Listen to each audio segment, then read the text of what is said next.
Hello everyone, সবাইকে welcome করছি আমার নতুন আরেকটি ছোট্ট ব্লগে। তো আপনারা যারা যারা আমার ভিডিওটি দেখছেন কাইন্ডলি আমার চ্যানেলটি সাবস্ক্রাইব করে দিবেন, আর যারা অলরেডি করেছেন তাদেরকে অনেক অনেক ধন্যবাদ। আর ভিডিওটি যদি ভালো লাগে অবশ্যই একটা করে লাইক দিবেন। তো আজকে আমরা বাসাতেই পিকনিক করছিলাম দুইজন মিলে। এইভাবে গরু মাংস পোড়াই খেতে যে এত মজা আগে আমি জানতাম না। এর আগেও আমরা রিলেটিভসরা মিলে সবাই মিলে এভাবে মাংস পোড়াই খাওয়া হয়েছে, বাট আমি খেয়েছিলাম না, আমার ভালো লাগেনি দেখতেই। বাট আমি একবার খাওয়ার পর যে আমার এত ভালো লাগছে, তারপর থেকে এটা আমরা প্রায় এভাবে বানাই খাই। হাঁসের মাংস আর গরু মাংস বেশ ভালো লাগে এভাবে পোড়াই খেতে, বিশেষ করে এখন শীতের দিন চলে আসছে। শীতের দিন এটা খেতে আরো বেশি ভালো লাগে। গরমের দিনে ওইভাবে খাওয়া হয় না বেশি, বাট শীতের দিনে এটা বেশি মজা লাগে খাইতে এভাবে। এখানে কিছুটা কাঁচা রসুন কাঁচা পেঁয়াজ ভেজে নেওয়া হচ্ছিল। এখানে আর কিছুটা কাঁচা অবস্থাতে আছে। এখানে পাতার মধ্যে কাঁচা পেঁয়াজ কাঁচা রসুন হালকা ভাজা বা পোড়া রসুন পেঁয়াজ, তারপর মাংস এর মধ্যে নিয়ে একটা সস আছে, সেই সসটা দিয়ে খেতে খুবই ভালো লাগে। সাথে কাঁচা মরিচও ছিল। এই কাঁচা মরিচটা খেতে অতটা স্পাইসি না, হালকা ঝাল ছিল এটা। তো তারপরও এটা বেশ ঝাল লাগতেছিল।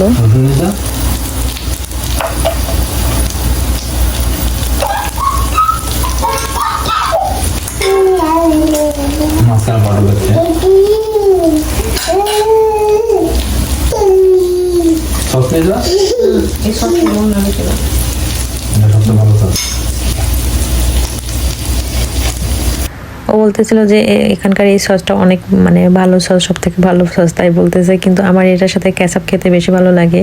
তো আমি এখানে ক্যাচাপও নিয়েছিলাম পরবর্তীতে। তো ক্যাচাপ তারপর এই সসটা দুইটা মিক্সড করে খাচ্ছিলাম।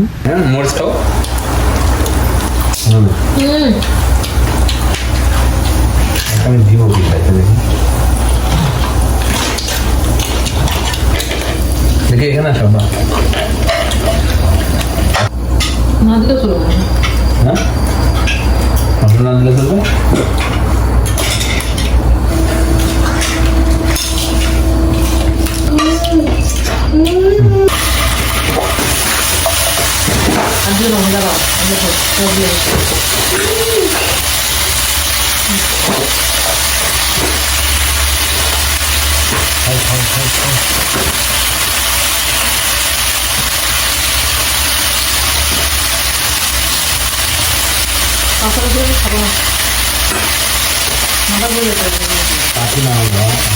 কাঁচা রসুনটার বেশ তাপ ছিল আর কি। তো কাঁচা রসুন খেয়ে আমার মাথা ঘুরতেছিল, তো বলতেছিলাম যে কাঁচা রসুন আমি আর খাবো না, কাঁচা রসুনটা স্কিপ করে অন্যান্যগুলো খাই। রসুন একটা পোড়া আছে, ওইটা খেতে বেশি ভালো লাগতেছিল, বাট কাঁচা রসুনটা বেশ ঝাঁজ লাগতেছিল খাওয়ার পর, এই জন্য এটা বাদ দিই।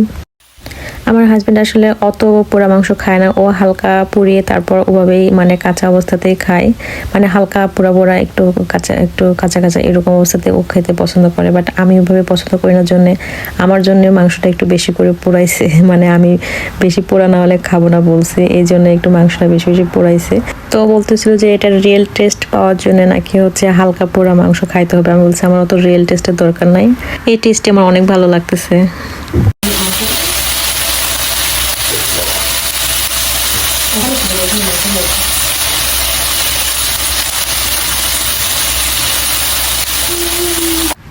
এখানে যে কাঁচা পেঁয়াজটা ছিল ওইটা ওইভাবে অতটা ঝাল ছিল না, বড় টাইপের যে পেঁয়াজগুলো থাকে ওই পেঁয়াজটা এখানে নেওয়া হয়েছিল।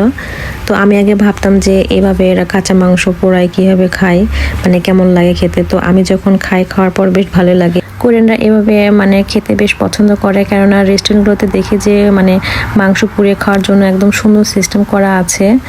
তো ওখানে এইভাবে কাঁচা মাংস পুড়িয়ে খায় আর কি।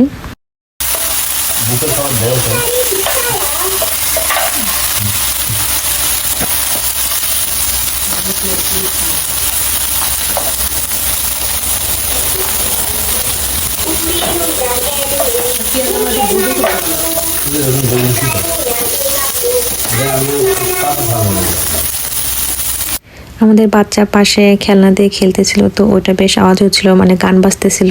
তো খেলনার আওয়াজটা বেশ লাউডলি শোনা যাচ্ছে। তো এটা কারো খারাপ লাগলে আসলে খুবই সরি।